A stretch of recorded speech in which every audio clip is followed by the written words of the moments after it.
The Mind Robber is a very special piece of television for me, and one that means a great deal. I first got into Doctor Who whenever I was about 6 years old, with the reboot coming onto TV in 2005. I shortly discovered the classic run of the show afterwards, and ended up buying the Genesis of the Daleks DVD around whenever it was released in 2006, which ended up being the first classic Doctor Who story I ever saw. I kept exploring classic Doctor Who as a kid, and even remembering visiting a friend's house, also Whovian, and watching some classic series stories there. The TV movie, the Dalek Invasion of Earth, the Five Doctors, and probably a few more that I can't remember. As well as this, the new revival series ongoing, and me buying DVDs of the show, I also ended up renting some of the serials from my local library. One that I may have rented back then being a VHS copy of Death to the Daleks, but the one that I know for sure I loaned from there was the Mind Robber DVD, mainly because I remember trying to leave the building with it not having been put through properly and the alarms going off. Silly me. This leads to this being a very special story, not for the library reason, but because this was one of the very first classic Doctor Who stories I ever saw, and it was also my very first 1960s serial. This is essentially what kindled and sowed the seed for what would eventually become my favourite era of the show. Looking at it today, I would have said that this Doctor Who story means a lot to me, not only because I can point at it and show people that this was the beginning of my love for 1960s Doctor Who, but also because this is essentially the nexus point of my liking for BBC science fiction and television, as it connects to another one of my favourite TV shows by the company, known as Out of the Unknown, as the robot costumes that were used in this particular Doctor Who story also appeared in that show's second series finale, and also that the TARDIS was borrowed around the time that this serial and the invasion were being filmed for the series 3 episode Get Off My Cloud, also a series finale. This can then in turn lead to several other connections with various pieces of science fiction that I also enjoy. It's almost like the Mind Robber is at the heart of my liking for BBC science fiction, and almost in a way is at the heart of my liking for science fiction. Not to mention that it is very representative of why 1960s Doctor Who is my favourite era, and why I hold it up with such high quality and praise gratifications. I ended up watching this story again for what must have been the 5th or 6th time that I have seen it in the last 14 years that I've been with it,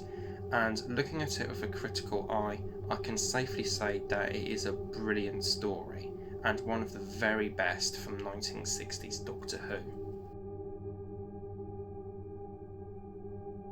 It's safe to say that the 6th season of Doctor Who was a troubled one, having a lot of changes happen to the stories that would eventually become what represent the season. The War Games is a replacement 10-parter covering for 2 abandoned stories of 6 and 4 parts. The Space Pirates is also a filler story, the invasion got doubled in length, and not to mention that this story that I'm reviewing today got affected as well. The story that came beforehand, The Dominators, had an episode chopped off, which led to this originally 4-part story having an extra episode being put onto the start, making it a 5-parter. Another interesting result of the turmoil during the production of Season 6 was that the Mind Robber had its episodes shortened in order to try and ease stress on the crew. The first 2 episodes come in at a fairly normal 21 minutes, but the middle 2 are only 19, with the 5th being the shortest non-charity episode of the show at only 18 minutes. And just to top everything off, for whatever reason, since the original writer of the 4 parts, Peter Ling, didn't want to write an extra episode for the serial, script editor Derek Sherwin penned what would become the actual first episode of this now 5-part serial. And in a weird way, you can kind of tell that The Dominators was meant to be 6 parts and how The Mind Robber was meant to be 4, considering the connective nature between the final and first parts of these stories respectively. The first episode of The Mind Robber acts as essentially a bridging point between the events of The Dominators and the main adventure of the next 4 episodes. Whereas I do like this first episode of the story a lot, and I will even say that it is one of the best opening parts to a Doctor Who story ever. I will criticise it in terms of fitting into the overall narrative of this serial, as you can most definitely tell that this is a filler episode. Overall in the story, there is no real way that this episode connects with the other four. Yes, the white robots from it reappear in the 4th and 5th episodes of the saga, but there is no real connective way that it ties to the rest. It does kind of hint at connections with the other 4 episodes come to the 5th part, and looking at the overall story and all of its ultimate intricacies, but it's only realistically hinted at, not necessarily fully realised overall, I would have said. In the 5th episode, it is established that the Master Brain has selected the Doctor to be next under its control. Is this the power of force that the Doctor felt in the 1st episode?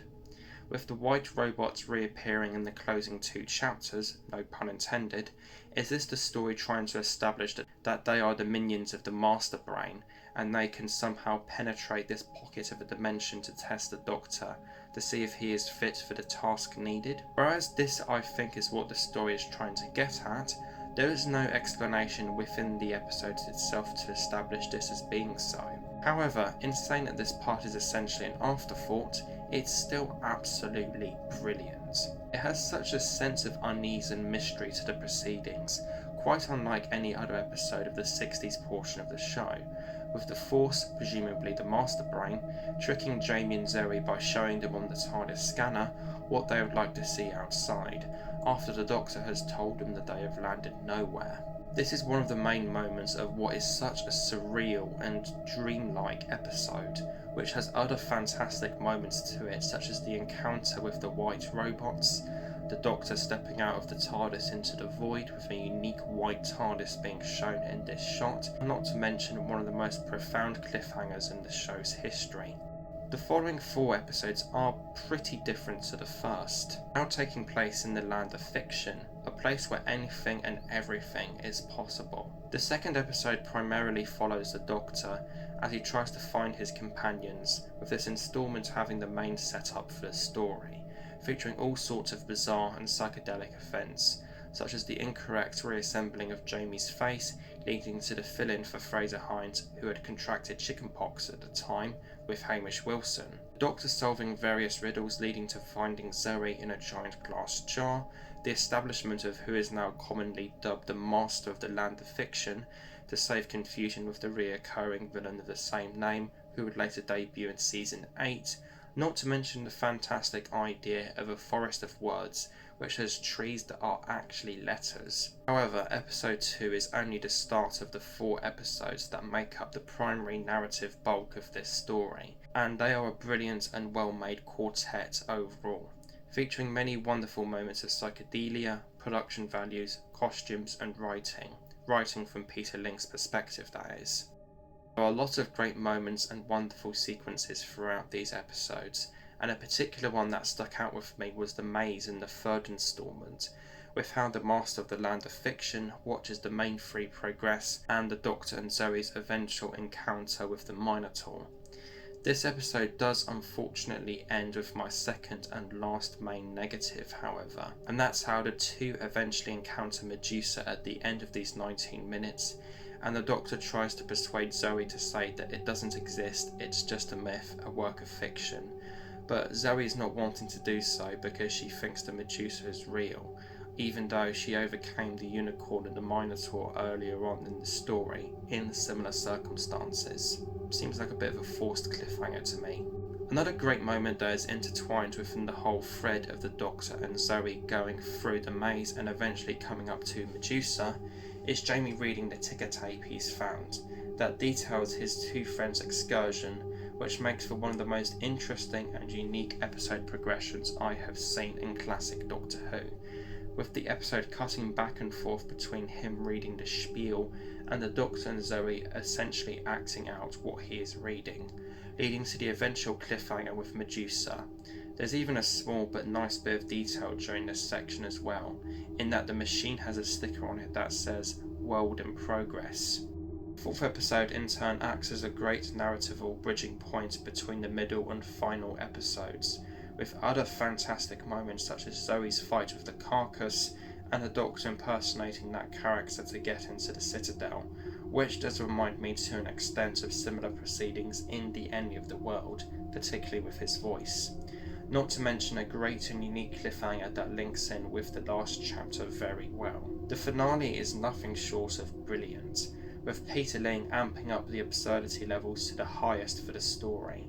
leading to a fantastic final showdown between the Doctor and the Master of the Land of Fiction, which is probably one of the most entertaining and fun endings to a Doctor Who story ever, with both of the characters trying to create their own fiction within the same story to ultimately end the events of the actual television serial. This is an extremely well made story overall, with strong production values throughout, such as the robot costumes and the overhead shot of the Forest of Words in the second episode, not to mention the brilliant sets and other various costumes on display here. Building up to my part on the characters now, let's talk about one of the most interesting and fascinating aspects to the story, the white robots.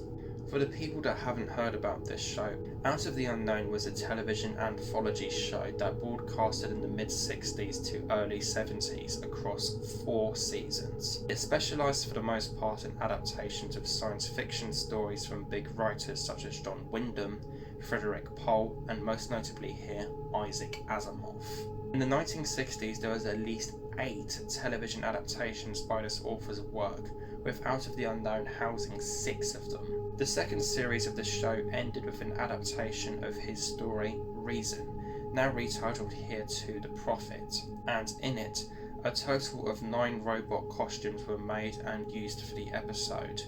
Later on, 4 of the costumes were pulled out of storage and were modified and changed for use in this Doctor Who story. And they are incredible in this serial, which makes me want to see the sadly missing The Prophet even more. They have such a presence and a real kind of menace in their appearances, particularly in the first episode. One of the more interesting things to note is that in their original appearance in Out of the Unknown, they actually had dialogue as opposed to this appearance of them,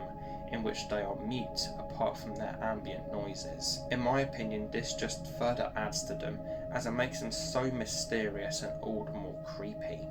Overall, these automatons are one of my favourite parts of this story, and are a fantastic addition to it, even though their purpose isn't fully realised, only really hinted at. The topic of characters in this story is something that could be taken in multiple different ways, considering the nature of the episodes and the stories within the instalments themselves, whether it be from fictional characters from the perspective of original figures and pre-existing Doctor Who ones for the serial's events to play out, to actual fiction characters that are featured within the episodes that pre-exist in other media, such as Gulliver, Blackbeard, Sir Lancelot, and loads more. Some appearances of these people range from next to cameos to pretty major roles within this story. Mainly Gulliver, as played by Bernard Horsfall, an actor who would later become pretty connected to Doctor Who in other roles, such as Time Lords in the War Games and A Deadly Assassin, not to mention a File in Planet of the Daleks. Bernard's character and performance here is fantastic, and I love the interactions he has with the main TARDIS crew, particularly Jamie in the third episode, which establishes something pretty important to note within the main narrative core of the saga. The acting throughout this adventure is superb. The regular 3 of the Doctor, Jamie and Zoe all have brilliant performances by their respective actors, and many moments throughout the story that let their characters shine. Patrick Troughton's portrayal throughout the tale is incredible, with many awesome moments such as the recently mentioned Battle of Words in the 5th episode, and also him coming to terms with what has happened to his ship and his 2 friends in the 1st episode. Fraser Hines and Wendy Padbury give brilliant performances as their companion characters, with some great moments such as When is a door not a door in one of the earlier episodes. Another noteworthy performance that I'd like to mention is Emrys Jones, who played the Master of the Land of Fiction in this story, who gives a very crazed and eccentric performance whilst under the possession of the Master Brain. His early appearances in the story, with the back shots of his character looking at the monitors, are extremely sinister, I would have said, particularly with Emrys's voice making it somewhat unsettling, and making the viewer wondering what sort of madman is behind the controls. Overall, The Mind Robber is a solid slice of 1960s Doctor Who, and one of the most representative of why the era that it is from is so great in my opinion. Not exactly conventional Doctor Who, as some people may interpret when being familiar with other eras of the show, as it is one of the very few times the show has tackled fantasy in quite a head-on way, so maybe not one to start off with whenever exploring this particular era, but it is definitely one to look forward to later on down the line. This is easily one of my favourite stories from the 1960s, and one that I only have a few minor issues with, namely two with writing and a continuity mistake that I noticed with how the Fiction Masters map following the main three doesn't match up to the path they took. But still, this is a magnificent and unique slice of Doctor Who overall, and it's just one of my absolute favourites from this era. And I'm going to be rating it a 9.5 out of 10.